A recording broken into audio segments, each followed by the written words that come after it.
Hey guys, it's Quana, and I am here with microphone in hand because I have surprising news to share. Tyler Perry just released a new movie on Netflix, and I actually kind of liked it.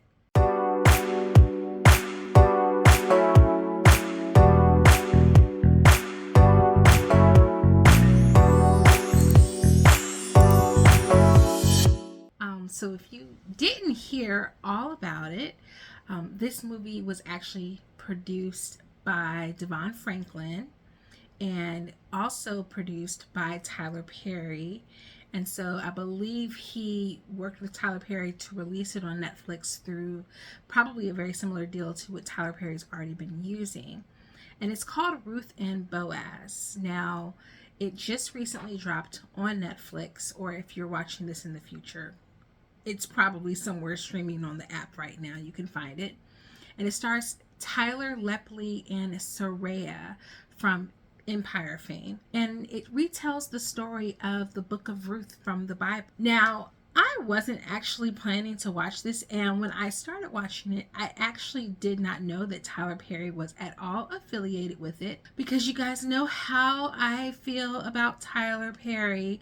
And while I always support everybody black, at the same time, I get a little tired of the antics. But what I did see was the trailer on Netflix, and then of course the story of Ruth and Boaz. When I first looked at it, I actually thought that this was a Nollywood movie, and if you're unfamiliar with the term Nollywood, that means a Nigerian produced film.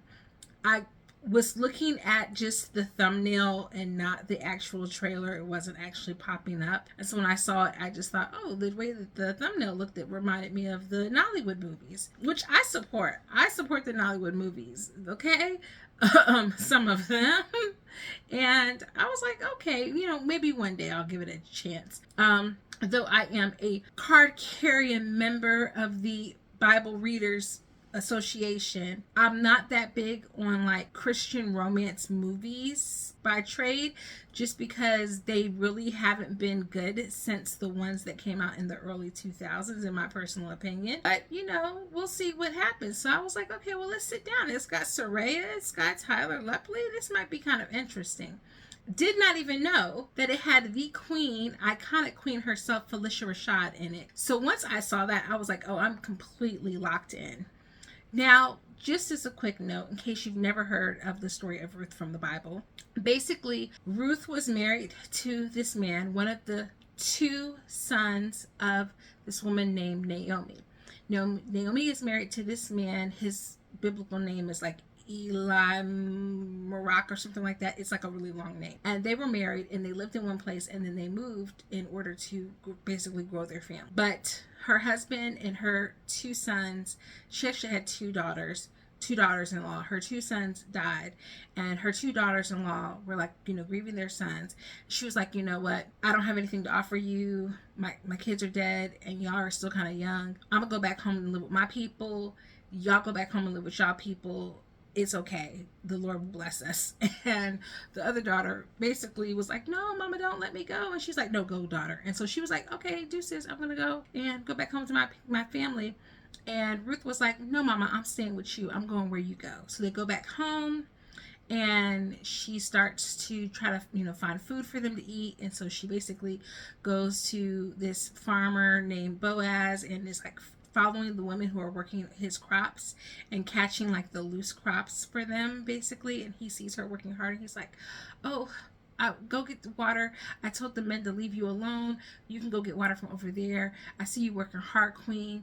Yes, queen. And eventually, through like her hard work and dedication to her mother-in-law, and also to the work that she's performing, Boaz sees her and is like, yes, that is my future bride. And that's the quick notes version of. So anyhow, in this version, Ruth is a singer. She's kind of got a little City Girls-esque act going on. And they've signed a contract to this low-level, wannabe musician. He was giving me kind of like low-grade Paul Wall. I ain't trying to be funny. And her, and I guess like she's supposed to be the JT to her girlfriend's Miami. I really don't know how that was working, but okay. But things are going up. She's got this angelic voice. She's got this gift for singing, but she's not passionate anymore because she really don't want to be shaking her behind on the stage and being in this thug life. But the guy who she is signed to is basically about to pen a deal with JD, Jermaine Dupri. So it's like on and popping. She's got a man that she's dating. His name is Mayron, I think that's how you say his name. It's in here, but basically she's dating Felicia Rashad's son. Things are going well, but he introduces her to Felicia Rashad, and she's like, this heifer here. And so, things don't seem like they're really going well on that front, but it's okay. She's still going to stand by her man. This little thug dude who she's working for, he wants to protect his investment, and she really doesn't have a passion for singing anymore, so she's ready to deuce it up and go and figure out a better plan for her life. Now, I'm not going to tell you everything that is going to happen, but it's a retelling of the Book of Ruth, and I just told you what happened in the Book of Ruth, so you can imagine what's about to happen to her mans. At some point, they're in the record studio, and Lecrae pops up. This is the only thing I didn't get. All of the music-related famous people, they went by their real names in the movie, but not Lecrae. Y'all couldn't find a Christian role for him, a gospel. He was just supposed to be some random producer. I digress. So basically, what happens to Naomi's son in the Book of Ruth happens in real life, where he is no fest, and so she has to go back to her hometown, and somehow or another, Ruth ends up finding out that she's going back to her hometown, and so she also needs to leave town. So she goes with her, not mother-in-law because she wasn't married, but her dead boyfriend's mama. Now I am going to get into more spoilers. I'm trying to kind of blur the lines and not give too many spoilers, but I'm so that you have some surprises, because I don't want to take everything from you. Boaz, played by Tyler Lepley, he owns a vineyard, and so she starts working in the vineyard. She meets this girl named Lena. Her and Lena go out clubbing one night, and she sings, and he hears her sing, and he's like, "Oh, you got this beautiful voice." He got all the connections. He introduces her to Loveface, Babyface, and they make beautiful music together. It's beautiful. It's wonderful. He is wooing her soft life, okay?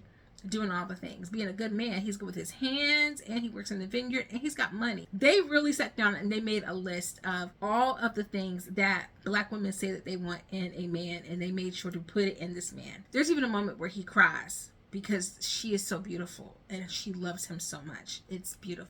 And so that is the story of Ruth and Boaz, or as he says in the end of the movie, R&B. Now, it was a cutesy, Hallmarkish vibe. So if you haven't watched, I tried to tell you most of the story without telling you everything. But this is what I will say. Were there definitely things that they could have improved to make the movie better? Yes. I wonder for the day when someone watches my channel and they say, you know what, this woman really has her pulse on what makes good storytelling, and hires me to give them little small fixes that wouldn't even take a moment of adjustment to make things a little bit better. Like I said, for instance, everyone else musically related uses their real name, but not Lecrae. That seemed strange to me. Okay, I digress. I didn't like that they went by the actual biblical names, because this is a biblical reimagining, and I really wish that they would have advertised it on the thumbnail and in the trailer, a biblical reimagining. Because if you guys remember, in the mid-2000s, reimaginings of things were really big, and I think that this is a popular thing. I think that they've actually got something with this. I would be sitting here figuring out what are the best, safest, because the Bible gets wild, y'all, stories to reimagine from the Bible, from the studio of DeVon Franklin and Tyler Perry. I would be doing that. So one of the things I would have done is I would not have used the names Boaz and Ruth. I would have said Rue. They call him Bo at several times, but she never gets a nickname. She's just always Ruth. And I was like, why can't she be Ruthie or Rue?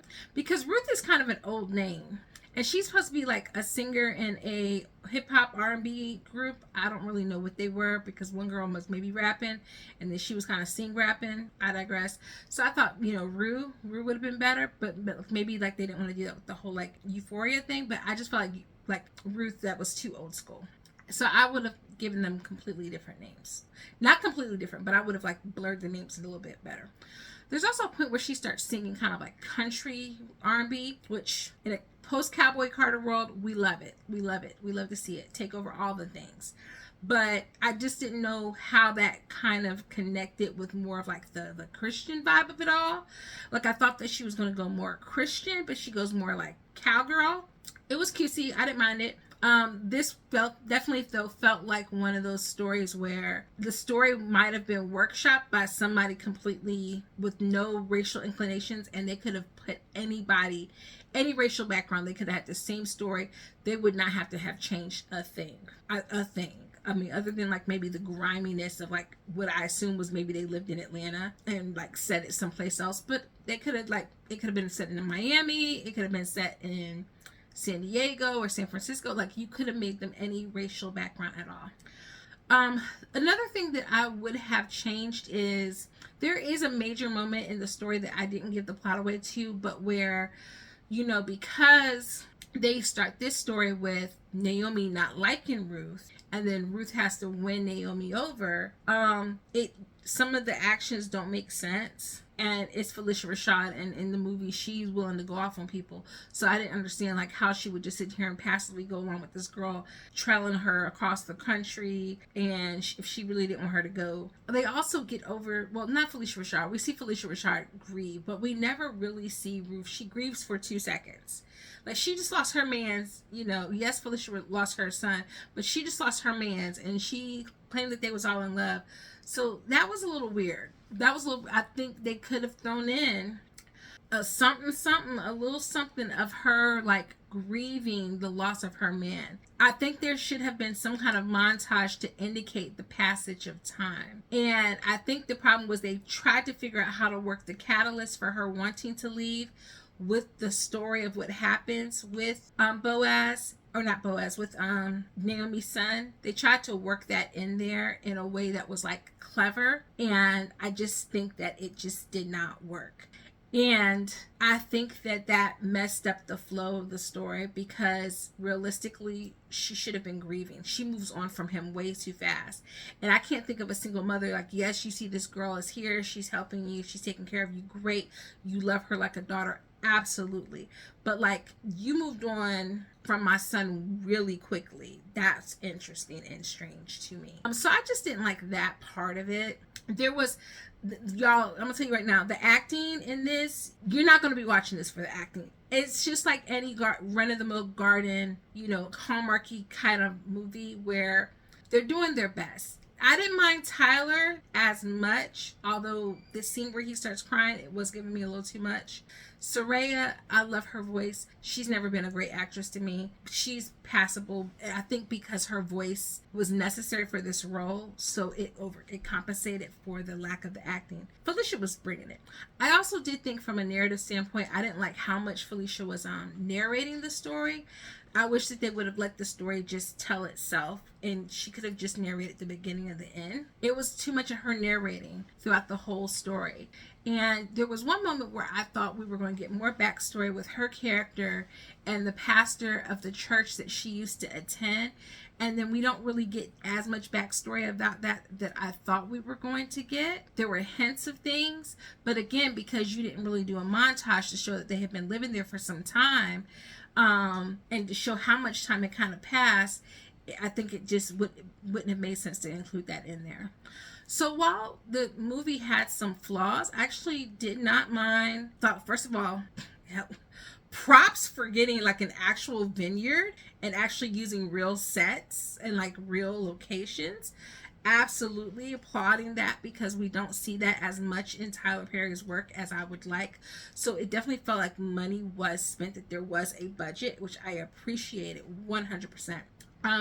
The music was decent. I actually kind of like the music. I do wish the cinematography had been a bit stronger, in 2025 for us to be dealing with a shaky cam in a movie like this. And I really wish that we could get back to the era of like poetic justice and using that type of cinematography for a rom-com, or even if we went to like a similar cinematography style of like Love and Basketball. I feel like that just gives opulence a little bit more, and it was still simple, but it just gives like we put money and effort into it. But all said, I think that this was a very decent movie. You know, my biggest complaint with Tyler Perry is just we don't always get this balance, and so it's been a while. I mean, it's been a while since we had an honest to goodness non-toxic love story from him. I really can't think of too many instances, and it wasn't wrapped up in too much toxicity. Her character, Ruth's character, got to be loved in two ways by two men in this movie who loved her genuinely, and it seemed like it was good and pure. And she didn't, the negativity she faced was not coming from her romantic relationships, but from outside sources. And that was refreshing. That was 100% refreshing to see. So I really appreciated this movie. I think that they should give it a try. I definitely see this is DeVon, I feel like, influence, and Tyler maybe just ran him a check.